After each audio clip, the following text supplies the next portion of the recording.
strange substance found by a southwest Arkansas man be part of a government test? Well, that's the question at the heart of a phenomenon called chemtrails, now getting widespread attention. Well, they say the government is dumping chemicals on us to control or manipulate the weather. And they say the unusual-looking jet trails in the sky are actually chemical-laden chemtrails.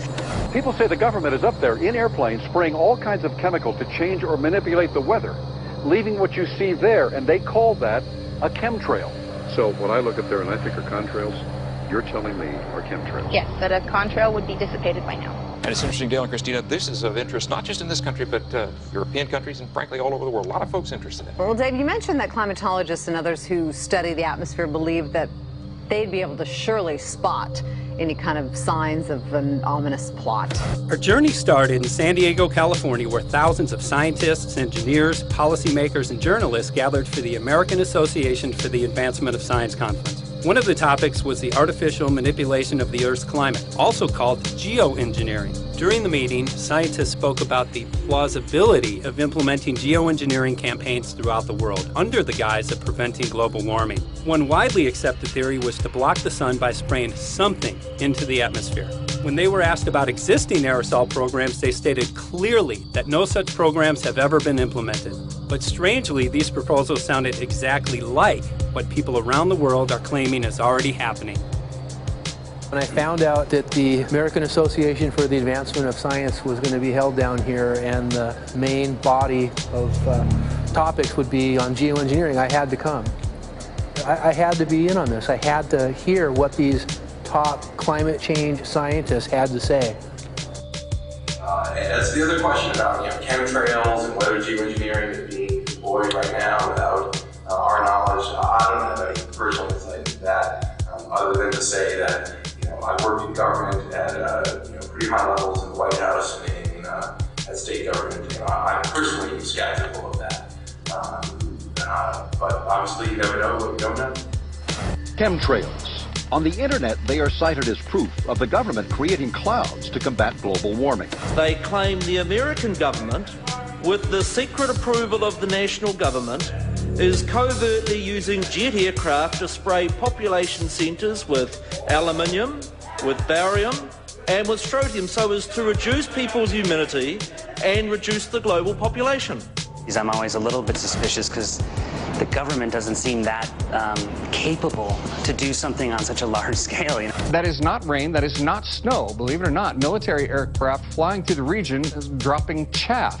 Small bits of aluminum, sometimes it's made of plastic or even talicized paper products, but it's used as an anti-radar issue, and obviously they're up there practicing. Now, they won't confirm that, but I was in the Marine Corps for many years, and I'll tell you right now, that's what it is. And what happens here, military jets, some come out of Key West Air Force Base, and they move off into the atmosphere, and they drop mylar strips. Some could be a little wider, some are small glass fibers that are coated in aluminum. And what the Air Force does is they take their military jets and they dump these out of the aircraft, they fall into the atmosphere, and some take as much to a day to fall down.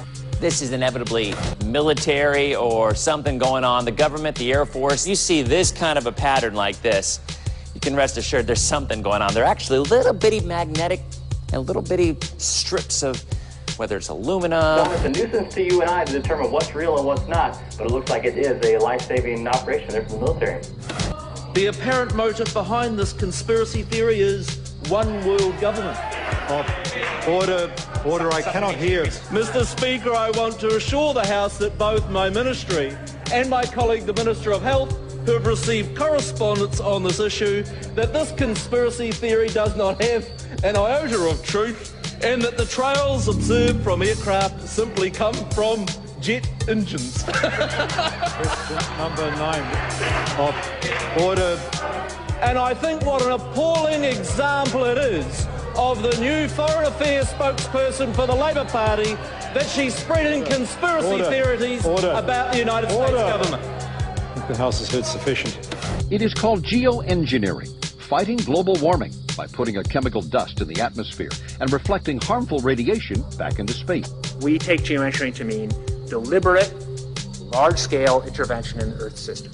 There are a variety of schemes that have been discussed for geoengineering. A classic example is injecting reflecting particles into Earth orbit. Nevertheless, there might be some good reasons to think about alumina. It turns out, first of all, there's been a lot of work on the environmental consequences of alumina in the stratosphere. The big deal really is that alumina has 4 times the volumetric rate of forcing for small particles as does sulfur. And that means you have 4 times less surface area for the same rate of forcing. And this is a much bigger deal. You'd have roughly 16 times less the coagulation rate, and that's the thing that really drives removal. So you could get away, we think, with much smaller mass fluxes. So that's why we see things like in the use aircraft patent from '89, they talk about aluminum. And that's why we're seeing in the surface water samples aluminum. And here's David Keith saying that aluminum has 4 times the reflective volume surface area. So they'd like us to think that we're talking about sulfur, but here they slipped up and let it out that aluminum is 4 times better to achieving their ends, and it sounds like it's going to be one they don't want us to know the effects of. The little picture is from a nanofabrication study, which shows you can make very high quality, and do this in just a jet in a very simple way, make high quality alumina particles just by spraying aluminum vapor out, which oxidizes. So it's certainly in principle possible to do that, and there's a big literature that's already looked at that. And you could do that by either building new versions of these aircraft or even re-engineering existing aircraft. So there's some ideas of that. So you go to an engineering firm and you want this done. They don't say this is hard or unusual. They say, okay, yes, we could do it. Aerosol geoengineering looks like it is so cheap that the cost is basically not going to be an issue. That means that implementation decisions will be risk-to-risk decisions. The risk of doing it against the risk of not doing it. And it makes the problem of how we govern it fundamentally harder and different and novel. So I've told you that it's cheap to deliver materials to the stratosphere, and I'm convinced that's true. I don't think that will change. But I think the more we do research, the less easy this will look, the more complicated the environmental effects will look. And that's a good thing, because right now it looks too easy. So I think that if we do more research, we're likely to find out that it's harder and more complicated than we thought, and that the side effects are harder to manage. And that's a healthy outcome that will make it easier to do the management. Of course, the opposite reaction is possible.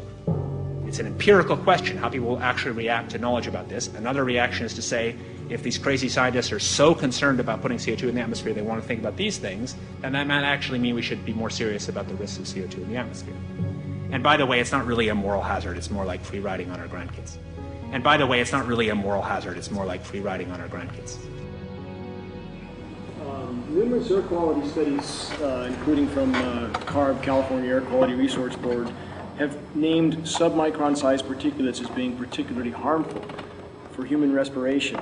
Through all the discussions today, I have not heard any mention of this fallout, and has this been studied, and also the effects of a highly reactive metal like aluminum on toxifying soils and waters? The question is, what would be the effects of these materials on human health if they came down into the stratosphere, in particular small particles and aluminum? So the collaborators of mine working on the aerosol scheme are actually folks from Carnegie Mellon who focused on human health impacts. And while we haven't published it, that was the very first thing we did, was do the order of magnitude calculation in bevel pencil and paper, but with an expert on human health impacts about whether there could be an issue.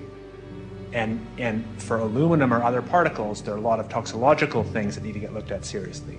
But if you're just thinking about the sheer number of particles and the human health impact of small particles, the answer is, well, we haven't published it. That was the first thing we looked at with some of the leading experts who do epidemiological research on human health impacts, and it's not even close to being an issue. Clarify, so 10 megatons of aluminum dumped into the atmosphere would have no human health impact. So let me be more careful here.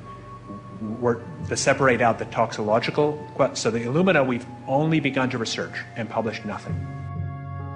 Alumina we've only begun to research and published nothing.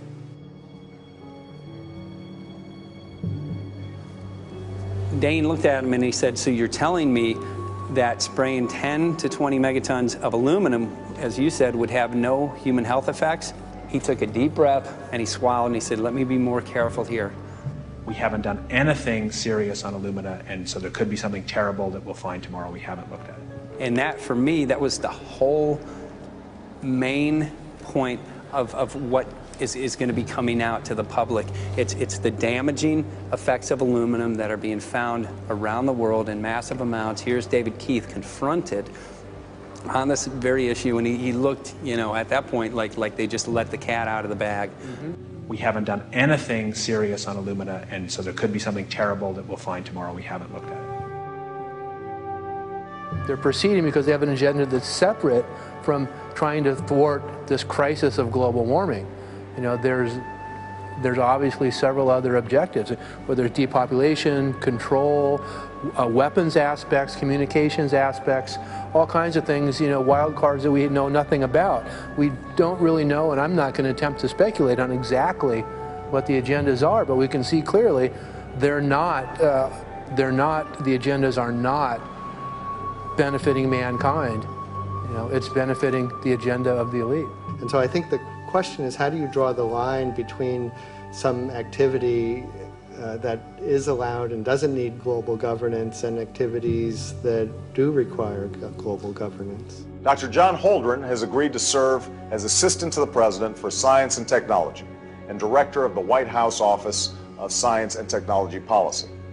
I look forward to his wise counsel in the years ahead. My personal opinion is that we have to keep geoengineering on the table. We have to look at it very carefully because we might get desperate enough to want to use it.